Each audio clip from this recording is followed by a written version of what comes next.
46 साल पहले जो हुआ था, 46 साल बाद रविवार को वही हुआ।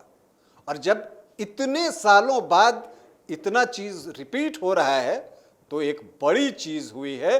और बड़ी चीज यह हुई है कि भारत ने अपने से ऊंचे रैंक की टीम लेबनान को इंटर कॉन्टिनेंटल कप के फाइनल में पराजित कर खिताब जीत लिया है।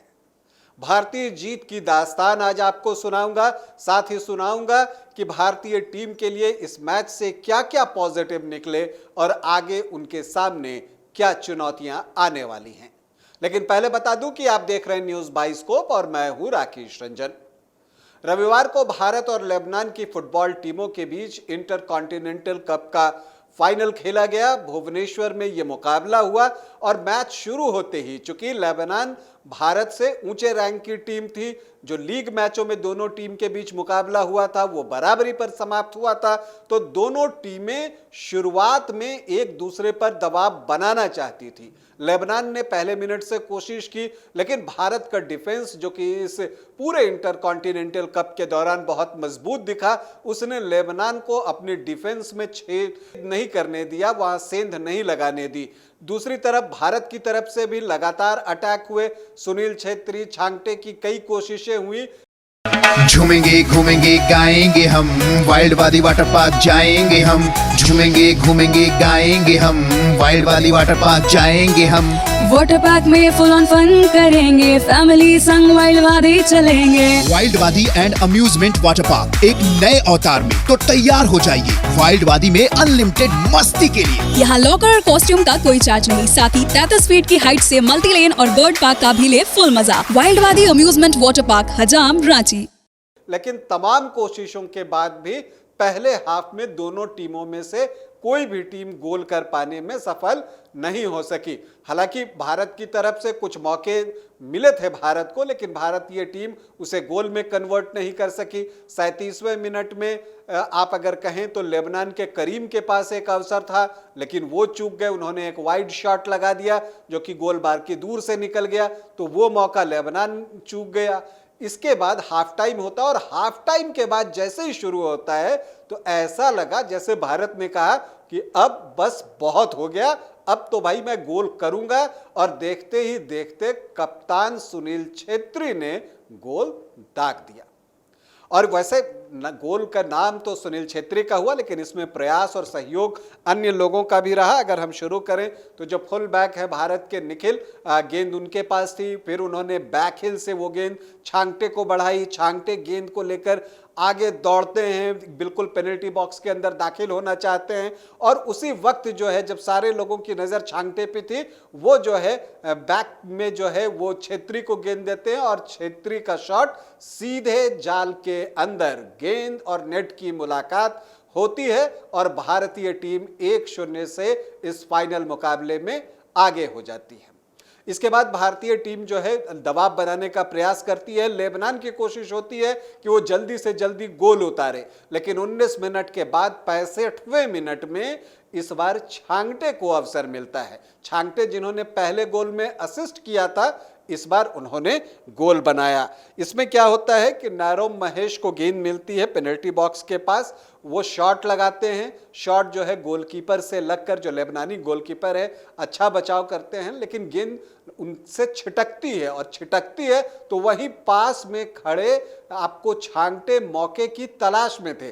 जैसे ही गेंद उनके हाथ से छिटकती है, गेंद को वो गोल के अंदर डाल देते हैं और भारतीय टीम 2-0 से आगे हो जाती है। और जब एक बार फाइनल जैसे बड़े मुकाबले में कोई भी टीम 2 गोलों की बढ़त ले ले तो विपक्षी टीम पर दबाव बढ़ ही जाता है, और यही हुआ लेबनान की टीम के साथ भी। लेबनान की रैंकिंग भारत से अच्छी थी। जब इस टूर्नामेंट को खेलने लेबनान की टीम आई थी तो उसकी रैंकिंग 99 थी, मतलब 99, और भारत की रैंकिंग 101 तो अपने से हायर रैंक की टीम को भारत ने फाइनल में पराजित किया और ये इस मायने में भी बड़ी जीत है। और इसका फायदा जो है आप निश्चित तौर पर जो फीफा की रैंकिंग जब फिर से पब्लिश होगी तो उसमें भारत को फायदा मिलेगा, और फायदा ये मिलेगा कि भारत अब 100 के अंदर आ जाएगा रैंकिंग में, और ये एक बड़ी बात है। तो इसी तरह से भारत को अपनी रैंकिंग में सुधार करते रहना है। जहां तक अगर इस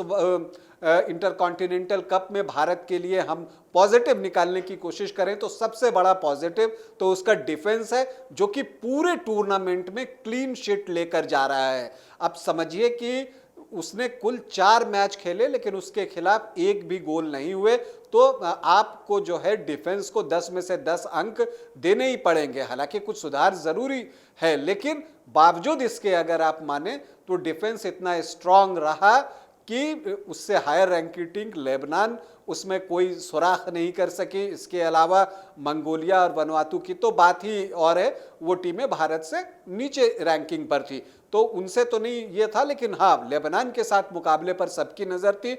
तो जो एक मैच हुआ वो गोल रहित बराबरी पर खत्म हुआ लीग वाला, और फाइनल में भारत ने 2-0 की जीत दर्ज की है। तो एक पॉजिटिव तो भारत का डिफेंस है।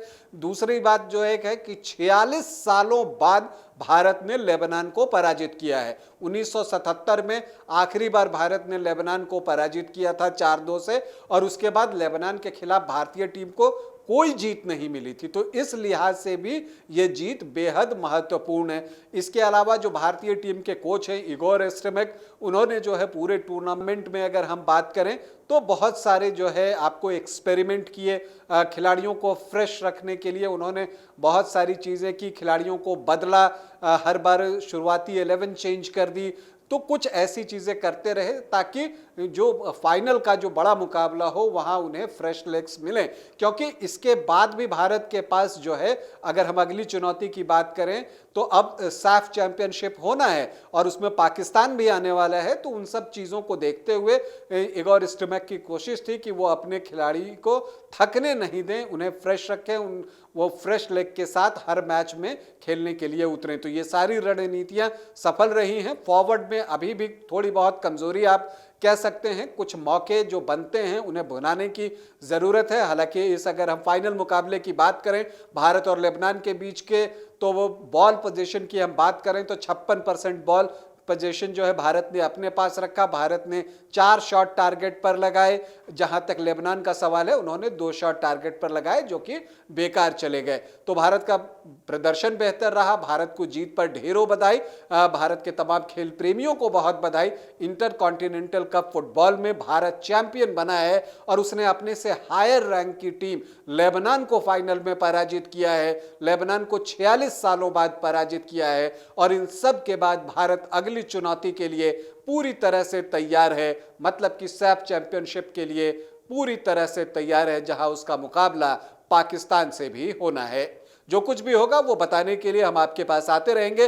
अभी आपसे इजाजत चाहेंगे, अनुमति दें। नमस्कार। वेलकम टू चाचा मामा दंगल।